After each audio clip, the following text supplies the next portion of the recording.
Good morning students. हमने last term में क्या बात की थी, ये धराचारी मेथड की बात की थी और इससे मैंने रूट्स निकालने की मेथड बताई थी। ठीक है बेटा। और मैंने कहा था कि नेक्स्ट टर्म में आप लोगों को ये तीन चीज़ों के बारे में बताऊंगा। ठीक, तो इन तीन चीज़ों को बताने से पहले आप यहाँ पर को ध्यान देंगे इस फॉर्मूले में, क्योंकि जब आपको ये समझ में आ जाएगा तो ये अपने आप हो जाएगा। ठीक, तो देखो ये अनरूट के अंदर जो क्वांटिटी है ना बेटा, अनरूट के अंदर बी स्क्वायर माइनस 4ac है। ठीक, तो ये जो अनरूट के अंदर की क्वांटिटी है, अगर इसकी वैल्यू 0 आ जाती है, मतलब बी स्क्वायर माइनस 4ac कितना आ जाता है, 0 आ जाता है। तो अगर यहाँ 0 आ गया तो प्लस माइनस के बाद अनरूट यहाँ 0 हो जाएगा, तो 0/2a, तो ये पूरा टर्म 0 हो जाएगा, केवल माइनस b/2a आ जाएगा यहाँ पर को। ठीक है, देखो यहाँ पर को अगर मैं 0 रखूंगा यहाँ पर को, हाँ ध्यान से देखना, तो ये हो जाएगा x equal to minus B plus minus 0/2a। तो ये 0 से कोई मतलब नहीं है, प्लस माइनस, तो ये ओनली माइनस b/2a आ जाएगा। ठीक है, तो बेटा इस समय आपका जो आंसर आएगा माइनस b/2a से आ जाएगा, और ये जो आपका आएंगे ये दो आते हैं, तो माइनस b/2a माइनस b/2a, तो इसका मतलब ये हो गया कि इक्वल रूट्स हो गए, इक्वल रूट्स हो गए। ठीक है, तो इक्वल रूट्स के लिए कंडीशन क्या होनी चाहिए, B square minus 4ac should be equal to 0 होना चाहिए। और ध्यान से सुनना, ये जो बी स्क्वायर माइनस 4ac है, इसको डिस्क्रिमिनेंट भी बोलते हैं, डिस्क्रिमिनेंट। ठीक है, इसको हिंदी में विविक्तर रूप कहते हैं। तो कभी कभी क्वेश्चन ऐसा भी देते हैं बोर्ड में कि बच्चों किसी क्वाड्रेटिक इक्वेशन का डिस्क्रिमिनेंट निकालो या विविक्तर निकालो। तो डिस्क्रिमिनेंट मतलब क्या होता है, या विविक्तर का अर्थ नहीं समझे होगे तो वो पता नहीं क्या जो निकालना है सोचते हैं। तो डी का मतलब only B square minus 4ac, हाँ, ये अनरूट को छोड़ के इसके अंदर की वैल्यू को डिस्क्रिमिनेंट कहते हैं या विविक्तर कहते हैं। तो अब बताओ इक्वल कब होंगे, when B square minus 4ac should be equal to 0। जब will be equal to 0 then you can say that these roots are equal. Okay, अब रेशनल, रेशनल आपको डेफिनेशन पता है ना, any number which can be written in the form of p/q। Okay, तो अब ये बताओ बच्चों, ये बी स्क्वायर माइनस 4ac की वैल्यू पॉजिटिव आ गई। ठीक, कैसी आई, पॉजिटिव आई। तो पॉजिटिव में भी दो केस आएंगे, देखो B square minus 4ac is greater than equal to 0, greater than equal to 0 आ जाएगा तो पॉजिटिव आ जाएगा ना। तो इसमें भी दो केस आते हैं, एक क्या आता है, एक यह है कि बी स्क्वायर माइनस 4ac का कंप्लीट स्क्वायर आ जाए, कंप्लीट स्क्वायर, कंप्लीट अंडररूट निकलने वाला, मतलब इसके अंदर की वैल्यू ऐसे आ जाएगी जिसका कंप्लीट क्या निकाल दे जाए, अंडररूट निकल जाए। ठीक, और एक का कंप्लीट अंडररूट नहीं निकले। समझ में आ रहा है, जैसे एग्जांपल बता रहा हूँ, मान लो बी स्क्वायर माइनस 4ac की वैल्यू 16 आ जाती है, तो 16 का कंप्लीट अंडररूट निकल जाता है ना बेटा, प्लस माइनस 4। ठीक है, ये कह रहा हूँ मैं पहले वाले में। और जिसमें कंप्लीट अंडररूट नहीं निकलता है, तो जैसे मान लो यहाँ पर को 3 आ गया, या मान लो 5 आ गया, या अंडररूट 6 आ गया, तो इसका वो नहीं निकलेगा ना कंप्लीट अंडररूट, ये बात बता रहा हूँ। तो ये दो टाइप के होंगे। तो अगर B square minus 4ac value complete square वाली होगी तो ये अंडररूट फ्री फ्रॉम अंडररूट हो जाएगा, अंडररूट मुक्त हो जाएगा।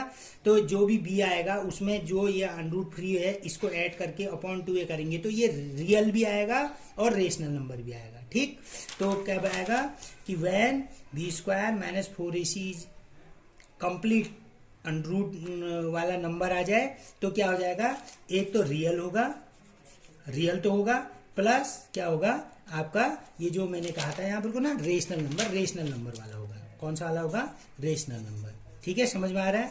और अगर बाई चांस ये कंप्लीट अंडररूट नहीं आया तो देखो अंडररूट बना रहेगा ना यहाँ पर को, तो आपको पता ही होगा यहाँ पर को कोई भी नंबर आया उसके साथ प्लस या माइनस में अगर अंडररूट वाला आ जाता है तो ये इरेशनल हो जाता है। तो रियल तो होगा लेकिन प्लस ये रेशनल नहीं होगा, फिर क्या आ जाएगा, इरेशनल आ जाएगा, अपरिमेय आ जाएगा। ठीक है बेटा, समझ में आ रहा है। ठीक, अब उसके बाद एक कंडीशन और बनती है, अगर इनकी वैल्यू निगेटिव आ जाती है, अंडररूट के अंदर निगेटिव आ जाता है, इसका मतलब B square minus 4ac is less than 0, ये अगर आ गया तो इसका मतलब हो गया अंडररूट के अंदर निगेटिव, और निगेटिव अंडररूट पॉसिबल नहीं होता है, तो इस समय ये इमेजिनरी हो जाएगा, इमेजिनरी हो जाएगा या काल्पनिक हो जाएगा। बस ये तीन कंडीशन बता दी। ठीक है, तो कोई प्रॉब्लम तो नहीं है। ठीक, तो बेटा आप देखो, मैं आप लोगों को एक कॉन्सेप्ट और बताता हूँ, इसी जो एग्जांपल अगर तुमने मेरी वीडियो देखी होगी तो मैं आप देखो एक उल्टा क्वेश्चन कह रहा हूँ। यदि किसी क्वाड्रेटिक इक्वेशन के दो जो रूट्स हैं वो 2 and 4/3 हैं, ठीक है, तो क्वाड्रेटिक इक्वेशन निकालो। उल्टा कर रहा हूँ, देखो अभी क्या कर रहे थे हम एक क्वाड्रेटिक इक्वेशन दी है, मैंने कहा इसके रूट्स निकालो, तो आपने रूट्स निकाले, ये देखो 2 और 4/3 विद द हेल्प ऑफ धराचार मेथड भी निकाला, और ये आपका सिंपल फैक्टर मेथड से भी, फैक्टराइजेशन मेथड से भी निकाला। ठीक, अब मैं उल्टा कर रहा हूं कि अगर किसी क्वाड्रेटिक इक्वेशन के दो रूट्स 2 एंड 4/3 हो तो क्वाड्रेटिक इक्वेशन निकालो। ठीक है, समझ में आ रहा है। कभी कभी ऐसा होता है रूट अलग नहीं दिए रहते, वो कहेगा कि ये रूट्स जो हैं उनका एडिशन और उनका प्रोडक्ट दिया होगा और क्वाड्रेटिक इक्वेशन निकालोगा। तो दो कंडीशन है, देखो मैंने क्या कहा, इफ रूट्स आर गिवन, ठीक, then how can you find out the quadratic equation. Quadratic equation कैसे निकालेंगे आप, एक तो ये हो गया क्वाड्रेटिक इक्वेशन निकालेंगे कैसे, समझे। रूट्स आर गिवन, जैसे मैंने कहा कि इस क्वाड्रेटिक इक्वेशन के रूट्स क्या हैं, 2 और 4/3 है, तो क्वाड्रेटिक इक्वेशन निकालो। ठीक, एक ये आएगा इफ, ये पहली कंडीशन हो गई। हाँ, दूसरी कंडीशन है if alpha plus beta equal to दिया है, देखो इनको ऐड करके देख लेते हैं। 2 और 4/3 है, तो 2 + 4/3 कितना आ जाएगा, ये 3 2 = 6 10/3 हो गया। ठीक है बेटा, और अल्फा इंटू बीटा इनका प्रोडक्ट कितना आ जाएगा, इसको प्रोडक्ट में करो, इंटू करो 4/3, तो इट विल बी 8/3। ठीक है, तो अब दूसरा जो टाइप आएगा वो कहेगा if you have given alpha plus beta equal to anything, ये, और मैंने तो ये इसी को निकालने के लिए यही ले लिया है, और अल्फा इंटू बीटा ये दिया है। अब कहा जाए क्वाड्रेटिक इक्वेशन निकालो, इसमें भी क्वाड्रेटिक इक्वेशन ही निकालनी है। ठीक, तो अब क्या करते हैं बेटा, अगर रूट्स दिए होंगे, जो दिए होंगे उसको आप जैसे अल्फा बीटा नहीं लिखेंगे, एक्स के फॉर्म में लिख देंगे। देखो x = 2 दिया है, पहला फर्स्ट जो रूट्स है इज x = 2, तो इसको इधर को करके एक इक्वेशन बना देंगे, x - 2 = 0। This is equation number 1। ठीक है, एंड सेकंड रूट क्या दिया था, x = 2, बताओ क्या था, 4/3 था ना, तो 4/3 हो गया। अब x - 4/3 = 0, इसका सिंप्लीफिकेशन करेंगे तो ये हो जाएगा 3x - 4 = 0, क्योंकि ये 3 का उधर जाके 0 बन जाएगा। समझ में आ रहा है ना, तो मैं सीधे लिख दूं, तो 3x - 4 = 0, ये इक्वेशन नंबर 2 हो गई। बताओ कोई कंफ्यूजन तो नहीं है। आप ये मत सुना, ये /3 होता है, वो 3 0 के साथ जाके 0 बन जाता है, इसलिए मैंने लिखा ही नहीं। क्लियर हो गया।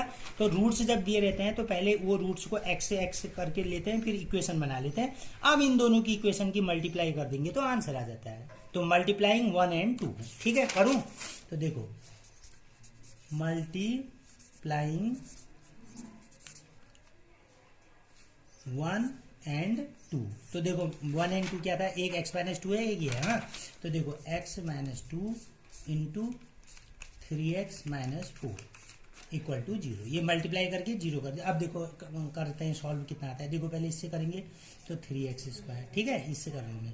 अब इसी इधर भी करेंगे, मल्टीप्लाई तो सब बच्चे जानते हैं, तो माइनस ये माइनस ही रहेगा, 4x, x और 4 मिला के 4x। ठीक, अब इस -2 से करेंगे, अंदर के साइन का ध्यान रखना, 2 3 = 6, माइनस का माइनस आएगा, -6x। ठीक है, और माइनस माइनस प्लस, और 2 4 = 8 = 0। अब ये दोनों लाइक टर्म्स हैं, ये ऐड हो जाएंगे, ठीक है, सेम नंबर है। तो 3x² - 10x + 8 = 0, ये आ गई क्वाड्रेटिक इक्वेशन आंसर। अब देखो मैं आंसर भी दिखाता हूँ, यही क्वाड्रेटिक इक्वेशन होती है। कहाँ था वो, ये थी, देखो 3x² - 10x + 8, देखो 3x² - 10x + 8 आया समझ में। ठीक, तो फर्स्ट चॉइस होगी ना, जब रूट्स गिवन है तो क्वाड्रेटिक इक्वेशन कैसे निकालते हैं। अब कभी कभी रूट्स नहीं गिवन होते हैं, उनका एडिशन और प्रोडक्ट दिया होता है, अब कैसे करते हैं, तो उसके लिए हमारे श्री धराचार्य जी ने एक फॉर्मूला बताया, उन्होंने सिंपल कहा बेटा ऐसा करना, x² - alpha plus beta into x और प्लस अल्फा इंटू बीटा = 0, बस इस इक्वेशन में वैल्यू रख दो, आंसर आ जाता है। ये उन्होंने कहा कि अगर आपको ये एडिशन और प्रोडक्ट दिया है तो क्वाड्रेटिक इक्वेशन निकालने के लिए फॉर्मूला होता है। अब इसका एक ध्यान रखना है, ये देखो इसके आगे कोई साइन नहीं है, plus plus minus plus minus plus minus ऐसे चलता रहता है। अगर क्यूबिक होती तो यहाँ प्लस माइनस प्लस, इसमें एक टर्म और आता है, आगे भी होता है। वैसे 10th स्टैंडर्ड में क्यूबिक वाला बहुत कम है या नहीं है लगभग, इसलिए मैं नहीं बता रहा हूँ। ठीक, फिर कमिंग सेशन में नेक्स्ट हमारी लेक्चर में देख लेंगे। तो रखें, तो देखो x² माइनस अपनी जगह रहा। अब देखो अल्फा प्लस बीटा कितना है, 10/3, तो बेटा यहाँ पर को लिख दिया मैंने 10/3, ठीक है, इंटू x अपनी जगह में रहा, ये वाला, हाँ, प्लस की जगह प्लस। अब अल्फा इंटू बीटा, तो अल्फा इंटू बीटा कितना है, 8/3, ठीक। तो ये यहाँ पर को आ गया 8/3 इक्वल टू 0, जिसका अपॉन कुछ नहीं होता है उसका अपॉन हम करके हम एलसीएम ले लेते हैं। तो इन तीनों का एलसीएम 3 आ गया। तो ये कितना आ जाएगा 3x², ठीक है, माइनस 3 1 जा 3, ये आप सब बच्चों को पता चल रहा होगा कैसे कर रहा हूँ मैं, प्लस का ये 3 1 जा 3 1 8 जाए इक्वल टू 0। अब जिसका अपॉन कुछ नहीं होता है क्रॉस मल्टीप्लाई करेंगे तो ये 3 0 में चल जाएगा, 1 से कोई फर्क नहीं पड़ेगा। तो फाइनल आंसर हमारा आ गया 3x² minus 10x plus 8 equal to 0। देखो ये भी वही है, ये भी वही है आंसर।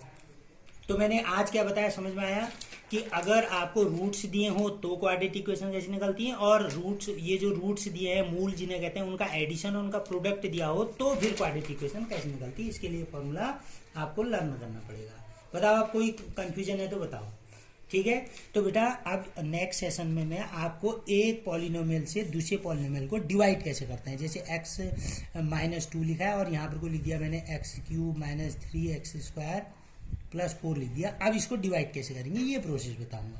बस आपका जो पॉलिनोमियल चैप्टर फिनिश हो जाएगा, ठीक है। तो आज आप इसकी रिहर्सल करिएगा, ठीक। Okay, thank you.